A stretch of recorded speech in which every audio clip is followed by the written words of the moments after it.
Hey everybody, Dirili here.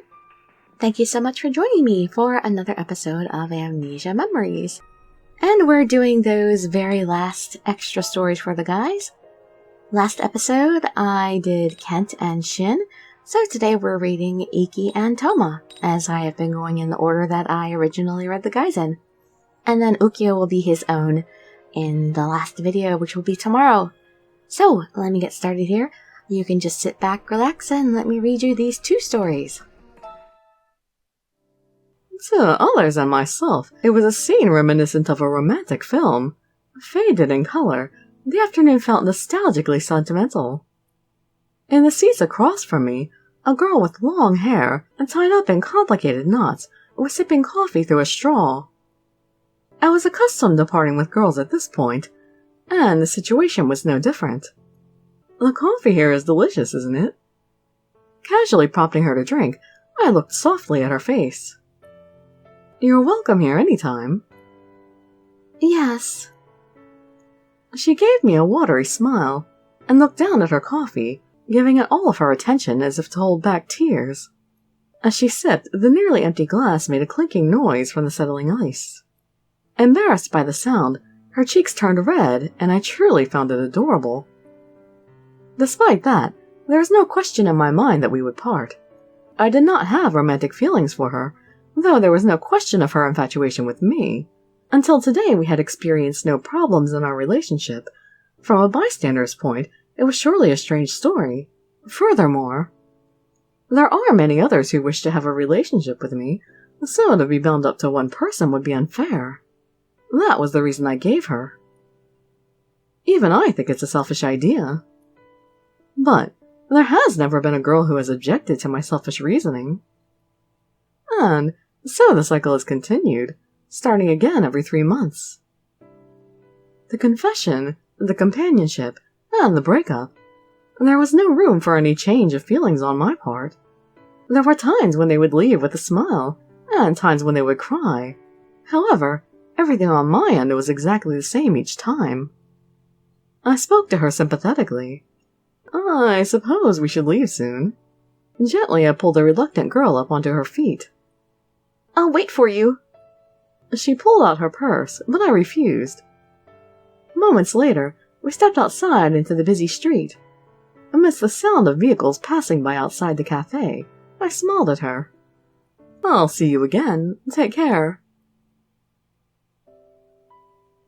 I was kind but definitive in saying these words, meaning we would no longer be in a special relationship the next time we met. She managed to force her trembling lips into a semblance of a smile. Yes, goodbye. Take care. I pushed back the dull pain I felt in my heart into the depths of my stomach. But that sounds like he did maybe feel some love. I couldn't say that I was lonely. It wasn't a word I was allowed. I was the one ending the relationship for my own convenience. A thought in my head resonated faintly that I wasn't doing this because I wanted to. What an excuse. No matter my circumstances, I was the one who decided to take this path, and I was the one hurting her now, so the details of my circumstances were nothing but excuses. What more? Something within my true feelings, I was even blaming her. You say that you like me, but you have nothing to say about us separating. You have no objections at all. She's probably scared to death of Rika. I admonished her with unreasonable criticism in my mind, even though I was the one breaking up with her for my own benefit. It was impossible for me to utter such things. Thank you very much. It was fun. Going out with a girl was, for the most part, genuinely fun. It became my preferred pastime to flirt, and I found all the sweet girls I could ensnare to be perfectly lovable. With as many variations of girls that existed in the world, I was fortunate to be able to try them all. However, for one moment every 3 months, everything had to become difficult. I had fun as well. Goodbye. Having delivered the words by force of habit, I left the scene without another glance at her teary, crumbling expression. I gave her even less sympathy than I should have. I had done more than necessary during our time together to make sure I left no regrets. As it ended, I let her go as swiftly and as calmly as possible. and thus it was over. After this end, another beginning would come. It seemed that one day of this, out of a happy 3 months, was unavoidable. Moreover, the recurring situation I found myself in was common knowledge now. There was always another girl who came to confess to me a day or two after a breakup. It wasn't as if I didn't care who approached me, but I am able to find most girls cute in their own way. To be honest, I consider it one of my greater strengths. I really like you, Ikki. The girl in front of me looked up with a face full of nervousness. As expected, I found her terribly charming. I do like that about him, that he's not that picky about girls, that he finds something nice about all of them. I mean, just that he's able to see the good things in so many people, basically. Her face was as normal as any young lady's, but it was the way she gripped her skirt that I loved. Oh. Her name was Taiko, if I recalled correctly. I saw no problem in dating her. I could have a lot of fun teasing her, flirting with her, and so much more, just like with so many other girls. Until the last day of those 3 months. I heard a voice from somewhere else, just as I was about to reply. Taiko turned to look, startled. The person who stood at the other end of that gaze was a junior of mine, from the place where I worked part-time. I'm sorry. Edging backward, she looked distressed as she tried to leave the scene. I'm interrupting something, aren't I? I'll leave. I remembered vaguely that this was the path that she used to walk back home after work. She was a rare girl, one on whom my eyes had no effect. I found it refreshing and interesting to talk with her. If she had asked me on a date, I would have kicked all the others to the curb just to comply. That was how fond I was of her, but far from confessing any feelings, I was clearly aware that she didn't like me, a fact which I found ironic. I was sure after witnessing such a scene, her impression of me being a playboy had grown even stronger. When I thought of this, suddenly everything else became so bothersome. We were in the middle of something, but don't worry, you needn't mind us. We'll be finished soon. Thinking I might be rejecting her, Taiko's shoulders started to tremble. Let's see, Taiko, was it? If I may be frank, you mean that you would like to date me, right? Taiko hurriedly nodded. Yes. When I date someone, I try to go as far as I possibly can with that girl. That is what I will think of our relationship. Knowing this, is it still alright with you? I always make it clear from the start. There is no possibility that I could develop stronger feelings for you. I will not even put in the slightest effort to try. Even then, I ask, will they be fine with this? I am currently single, so if you can truly accept these conditions, I wouldn't mind dating you at all. It was only for a brief moment that Taiko showed any hesitation. Of course it's all right. That's more than enough. It'd be like a dream. Is that so? This was usually how the conversation went. Afterwards, I would discuss with her the specifics in detail. We would exchange contact information, and it would be decided.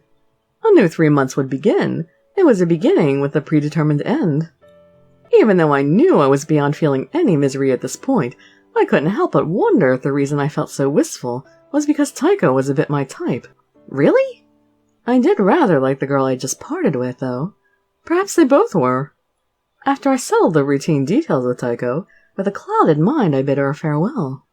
My junior, who had been quietly observing the conversation, finally spoke to me in a trembling voice. You're the worst. I blinked, somewhat caught off guard. I think that's the first time someone has said that to me. No one's ever said that to you? She glared at me. Her previously dazed expression suddenly turned into one of full anger. If no one's ever told you, then I will. What you're doing is simply awful. You should be more aware of other people's feelings. Maybe you've never actually fallen in love with someone, but you can't imagine for a second what that's like. If you fell in love with someone and gathered enough courage to confess, and you were then given the response that you gave just now, can't you see? Can't you tell how horrible that is? Her voice disappeared into the air. If I fell in love with someone, if I was given the response I gave a moment ago. I had never given thought to such an idea. Having been confronted so suddenly, I allowed myself to imagine it. To imagine myself falling in love with someone was quite difficult. So instead, I thought of it from the outside, observing my furious junior. The vision of her loving someone, gripping the fabric of her skirt and confessing, "I love you." And then the vision of her being responded to with, "I'll go as far as I can with you." How would she react? Would she love that man enough to think that was all right? Would that man really take advantage of her innocence, of her pure feelings? God, I wanted to punch that man. As the thought faded away from my mind, I exhaled. You're right. That really is the worst. Right? It's so terrible. I wonder why no one said this to me before. There really is no excuse. Right? The reason no one had said this to me before, I knew fully well. It was because anyone who looked into my eyes lost all motivation to condemn me. Even men? This was the world I lived in. A world where everyone supported me. A world where even when I've done nothing, I'm praised. I give him respect, and I don't even receive the reproach and discussion that should be owed to me. A world where the only one who could control me was myself. No matter how hard I worked, it went unacknowledged. Because the flow of adoration was constant, there was no way of knowing whether a person truly recognized me. There was no opportunity for anyone to reproach me for a lack of effort. And those who did hate me and kept their distance would not go out of their way to denounce me. There were only a handful of people who would point out my flaws. She was one of those people. I really am the worst. You're right, it's exactly as you say. After laughing it off and readjusting the view of my own actions, I felt more and more deplorable. Even then, I thought, I have been trying to show that I cared about my partners through my actions. But such an excuse was weak when on the heels of the abuse I had directed at Taiko and my frustration. I hope that you understand now. Why wasn't it she that confessed to me? Because I think you're the worst. Why would I confess to you? It was such a foolish thought to have, after having just accepted another girl's confession. If this girl were to confess to me, I would treasure her with all I had. I would fix all the flaws she brought up to me. I would die rather than do something she didn't like. I would probably become the ideal partner. But such a thing was impossible. She would never fall in love with a man who would handle a girl's heart in such a harsh manner. But you just said you would fix all your flaws for me. You could try and offer to. I'm sorry for being so rude just now. Not at all. I was truly the one at fault. I apologize for this unpleasant experience. It's okay. Well, I'll be leaving. Of course. Goodbye. As I bid her farewell, I felt the same painful reluctance that I usually felt when breaking up with a girlfriend after 3 months. I pushed down the urge to run after her and ask if she would be my girlfriend. The urge only subsided after I could no longer see her retreating figure. Ah, that's right. I'm Taiko's boyfriend now. Remembering the person that had just now become my girlfriend, I took my cell phone out of my pocket. Once I learned that I was in the wrong, all I could do was appreciate what I had at the moment. To ignore the confession I had just accepted and pine after another girl would make it difficult for her to even like me. After 3 rings, I heard Taiko's voice, which already sounded nostalgic to me. Wow, he falls really fast. I want to apologize about just now. You see, I want to take back that response I just gave. Why? Did I do something wrong? At Taiko's panicked words, I couldn't help but smile. It's all right. I find her cute. I can care for her. No, that's not what I meant. I don't want to take back the idea of us dating. I want to take back what I said about trying to go as far as I can with you. I won't let myself think that way anymore. I'm not sure how much I can do exactly, but from this point forward, I do want to treat you properly. What? Taiko fell silent from the other end of the phone. Was it my imagination that she was even more surprised now than when I had said such selfish things to her earlier? Well, for reasons of my own, I cannot take back the 3-month limit. The reason? Right, I should explain that as well. When are you free? Let's have a long talk. I want to learn more about you, too. This was the beginning. I don't know where the road will lead from here. my heart might wear down from the 3-month cycle, and I may become too familiar with selfish relationships to the point that perhaps I wouldn't be able to care for her properly. Yet, I wanted to become someone whom that girl would not despise. I would begin here first. I ended the call and returned my cell phone to my pocket, gazing regretfully in the direction she had left, and looked up at the sky. The spring sky was tinged a sweet violet blue, a sky I had seen time and time again, yet today I cherished it. I felt this faded world was suddenly becoming more colorful. Ah! Okay, I liked hearing that, but it still felt kind of like so nothing. I expected more. Like, I really wanted to hear more about his thoughts once he was actually trying to woo me. Not all of these thoughts he had before dating me while he was still dating these other girls. Well, that was a little bit disappointing to me. But let's move on to Toma. Yay, we're not in the cage. Well, I'm sure this is a prequel like all the other ones. I'm back, big brother! I heard a small voice coming up from behind. When I stopped to turn around, I saw a little girl arriving at the park, having just returned from kindergarten. Welcome back, you're early. When I come early, I get to see you here, right? I tried my best. I patted her head in approval, and she smiled happily. Where's Shin? Shin said he was going to bring us some sandbox toys. Then let's wait for him. Okay. I had actually planned on going to a friend's house after school, but her small face was so excited that I decided to call it off. Toma! I heard another little voice calling for me. Brought along by his mother, Shin was carefully carrying a large bucket towards us. You okay, Shin? I can hold it for you. Fine. When I tried to walk to him, he shook his head and trundled over. He was out of breath from such strenuous work. Oh, that's so cute. Shin, you're amazing. You tried really hard. I can do it by myself now. In the bucket were 3 shovels. He probably knew, too, if he came early that I'd be here, so he bought one for each of us. It was my turn to feel happy, so I patted Shin's head as well. It was still 3 o'clock. We'd be able to play a long time until the evening bell rang. That was how it used to be back in the day, I think. What? Shin was way too adorable. That can't be possible. Yeah, it's kind of hard to imagine now. I couldn't help but grin at Mine's genuinely shocked expression. It was so surprising to her that she was still muttering amazed noises to herself. So, you were called Big Brother back then? Yup. Even though we weren't real siblings or anything, I was like the neighborhood older brother. So, the girl who came today called you that too? As she said this, she turned to look towards the far end of the office. At that moment, the girl in question was interviewing with Mr. Waka for a part-time job at the cafe.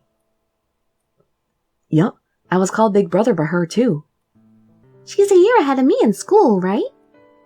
And a year younger than me. Get along with her, all right?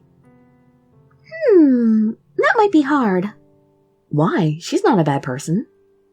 Girls tend to hate me usually. Oh, it's fine. She's not the type to be bothered by such things.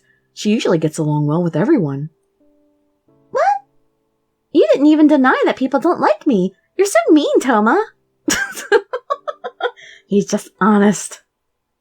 Even if other girls hate you, you should just keep doing the things you like. In fact, I think it's admirable that you're aware of it and still willing to do your own thing. It doesn't seem right to ask for anything more. What? After staring at me for a moment, Mina gave a disappointed sigh. That must be the reason why I'm not really all that attracted to you. Like, you're hard to get a rise out of, and you're kind of strict. But you got good looks, and you're easy to talk to, so you're kind of both things. It's such a disappointment. Thanks? A ways away, the door opened, and the 2 that were inside stepped out. She bowed politely, and Mr. Waka nodded calmly. Looking up, she turned her head towards me and gave a cheerful smile. I got the job!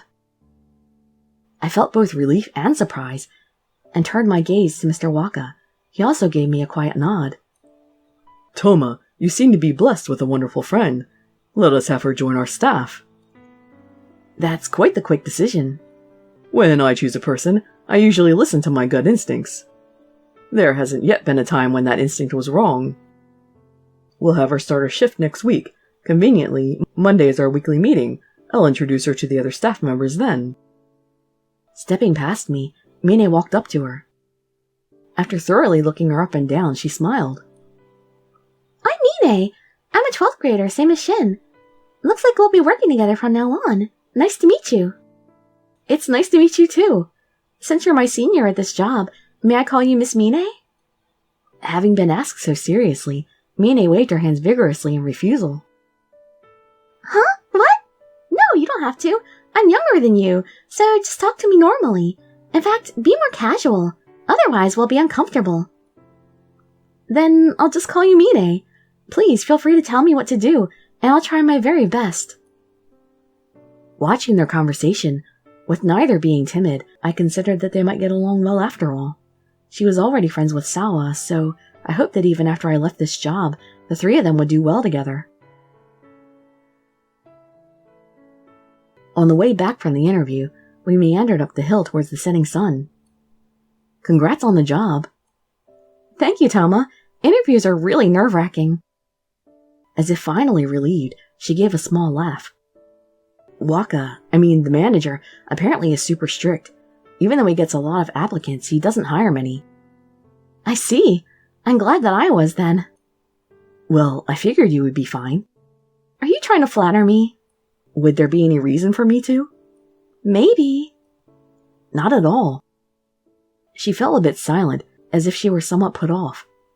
I thought she might have been pouting, but I couldn't think of a reason why she would need to pout. This had been happening a lot lately. I used to be able to tell exactly what she was thinking, but as we grew out of childhood, it became harder and harder to read her thoughts. She probably didn't want things to stay as they were, but it made me feel slightly lonely. Now that I think of it, when was it you guys started calling me by just my name? What do you mean? I was just thinking that you stopped calling me Big Brother. I guess that was just up until elementary school. Once we started, I stopped calling you that. Oh, is that when? The time I was treated as an older brother by her and Shin seemed now to be very short. But the impact of childhood is terrifyingly intense, and even now, I was caught up in its friendly spell. But still, you as a waitress, huh? Why did you decide to come to our cafe? I spoke aloud, a thought that I had been wondering for a while. It had come as a surprise to me when she had asked me to show her where I worked. I had the impression that she wasn't the type to do customer service, even if we were to share the same job. Because you're there, Toma. Is it that you feel safer because I'm there? Well, I can understand that, but everyone was nervous at their first job. It would be reassuring to have a friend there. Shin worked once in a while at that cafe for the same reason. But you have to stand on your own. You'll be in trouble later on if you just keep relying on me. Though, if she became completely independent, I'd end up lonelier than I cared to admit. When I said to her these words that I didn't even mean, she fell into silence. I'd probably stepped on a mine. I had upset her. She was pretty stubborn, and when she started sulking, it lasted. I had to avoid that happening at all costs. I thought to myself in a panic, despite the lack of change in my expression. That's right. Do you have some free time now? Let's celebrate. Huh? I thought she would ignore me, but instead she looked up puzzled. It was my chance to keep pushing. Let's buy some cake and go to your house. It'll be my treat. I could even buy you 2 or 3 slices if you want. Her facial expression swam with indecision. She couldn't decide between being angry or having cake. Sorry, I don't know what I said to upset you, but it's my fault completely. I'd like it if you would forgive me. I'm not sure it's good that you don't know why I'm angry. Me too, but it's better to apologize than to not, right? You're always like that, Toma. Oh well. She sighed the words heavily, but that she sounded as if she'd given up meant she had already forgiven me. I felt relieved and pushed my heart down out of my throat. I may be a pushover when it comes to her, but she's even more of a pushover when it comes to me. Oh, If it's awkward for me to be in your house, we can stop by a cafe somewhere. Is there a cafe you'd like to go to? No, it's all right. Come over to my place, Toma. Come over to my place. I'd be happy if she meant it in a different way, but I quickly shook the thought that popped into my head. If I thought those things, if I showed her I thought those things, I probably wouldn't be able to be with her like this anymore. Wait, he actually thought those things back then? Because I was under the impression that he didn't think those things, that he just wanted to protect me. Up until the point that he started seeing me more as a woman, like around the time that he made fun of my pajamas saying they weren't sexy. And then the next day he found them sexy. I actually thought that was when he started seeing me that way. At the very least, she wouldn't be asking me over so lightly, so I tried my hardest to crush those feelings as they came up. I don't like that it looks as if I was won over by food, but 2 slices of cake would be nice. The convenience store is fine, but if we go there, I'd like you to buy tea as well. The way her tone had a light sweetness about it was very dear to me. Can I come in? Yes, please do. I stepped into her not quite familiar room. This was the 3rd time I'd come here, the first time being when I helped her move, the second when she called for me to help her with the circuit breaker in her room. I realized this was the first time I was invited over just to hang out. Have you gotten used to living alone? Somewhat. Oh, and thank you for helping me back then. It was unclear if she was referencing to the circuit breaker incident, but she bowed her head towards me. You don't have to thank me for that. It was a good learning experience. Yeah. She sighed as she stood up straight. I really can't get out of this habit of relying on you, can I? I didn't even need to point it out. Sorry. I don't really mind. I think you'd get pretty lonely if you stopped depending on me so quickly, so it's okay if you do it for a while longer. I thought you just told me I needed to stand on my own. Yeah, sorry about that. I guess I was trying a little too hard to show off. She laughed a little at my honest apology. I pulled out the cake and eclairs from the shopping bag and placed them on the table. I'll go get some cups. Go ahead and sit down. She walked off towards the small kitchen while I sat myself down on the carpet and glanced around the room. She had been living with her parents all this time, but starting this summer, she would be living alone. The room was full of new furniture, but the reason it felt so warm and familiar was most likely from her smell. It's been a while since I've used the cups for guests. Holding 1 cup in each hand, she walked back over. Huh? I thought she'd sit across from me, but for some inexplicable reason, she sat herself right next to me. Though I thought at first that leaning against the bed would be more comfortable, our close proximity in this large room made me nervous. Was I the only one weirdly conscious of this? From her strange silence, she also seemed to be slightly nervous. Can't you tell when a girl's making a move on you? I wanted her to talk like she always did, but it seemed like she didn't feel like it. What was she doing? I'll open this up for us. Pretending I wasn't bothered by anything, I poured the pretty red tea from the bottle into our cups. You really like tea, huh? I've noticed most girls do. Yes, I suppose, but I don't mind coffee either. Again, a short silence. Just when I could no longer endure it and tried to find some random topic to bring up, she reached over to her glass.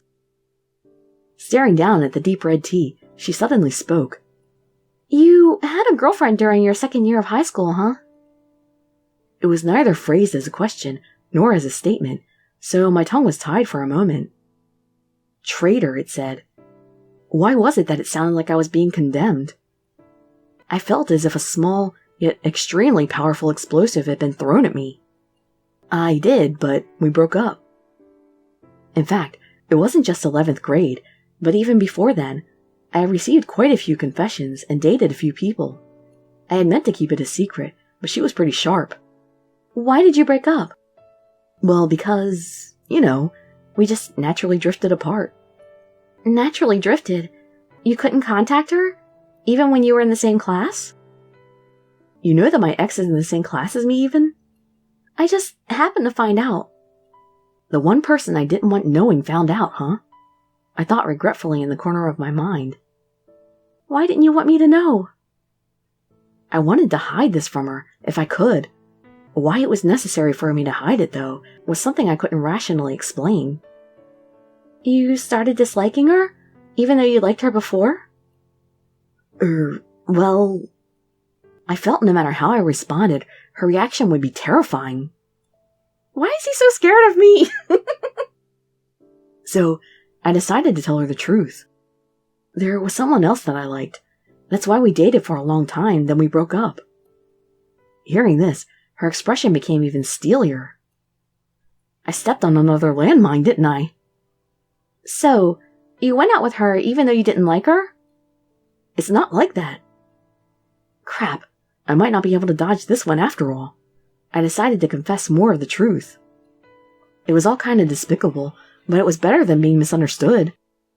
I don't stand a chance with the person I love the most, but I can't give up on her, even though I need to. So in order to forget, I went out with another girl. Oh. I told her this at the beginning, though. I said that there's actually someone else that I like, but that I'd work hard so that while we were dating, she'd become the one I liked most. But it was impossible. The one I loved the most never changed. I broke up with her before things got too serious. I see. I couldn't fathom what she was thinking as she took a sip of her tea. She looked as if there was a lot she was thinking about, and I was finding each expression cute. I'm terrible, aren't I? Do you hate me? No, I don't.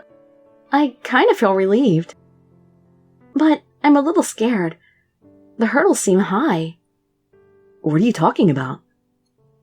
Nothing. I was just thinking that I need to try harder. Do you want a boyfriend too? Her eyes went wide as she looked up. Was what I asked that surprising? I had asked her under the pretense of normal conversation too. I do, but I also like being with you, Toma. With this, she leaned onto my arm. I felt a momentary lightheadedness from her soft weight. Get the hint, man! We really should have gone to the cafe instead. The desire to embrace her was utterly overwhelming. You should have gone for it. Jeez, still at this age? I laughed as if disbelieving of her, and reached toward the cake I bought. I couldn't let myself be fazed by this. Don't deceive yourself. She doesn't think of you like that. Wrong! Come on, let's eat the cake. We went to the trouble of buying it. I placed it gently in front of her, and she gave a small nod, sitting back up. I felt infinitely relieved once we were separated. I wondered how much longer we would stay like this. I would have to get stronger before she drifted away, so that when I saw her with another man, my heart wouldn't break. Aww. Oh, he had the best one so far. I felt so engrossed in that. I wanted to see the scene play out more. Even though I knew nothing could really happen. Because, it was the prequel, but I just wanted to see more. Oh, that was good. That helped make up for his normal ending somewhat. A teensy tiny little bit. Oh, I need the translators. I need somebody who wants to do fan translations for the sequels so bad, because I really want to know what happens after this. Okay, well, sorry. Sorry for fangirling here. Alright, next video will be Ukyo. And I'll probably fool around a little bit more with extras, see if there's anything else to fiddle with. So join me tomorrow for our last little bit of Amnesia memories. I hope to see you there or in some of my future videos. And I'd be so grateful for any likes, comments, subscriptions, or shares with your friends to show some support. Thank you so much for joining me, and I wish you all health, happiness, and safety. Dirili signing out. Bye bye, everybody.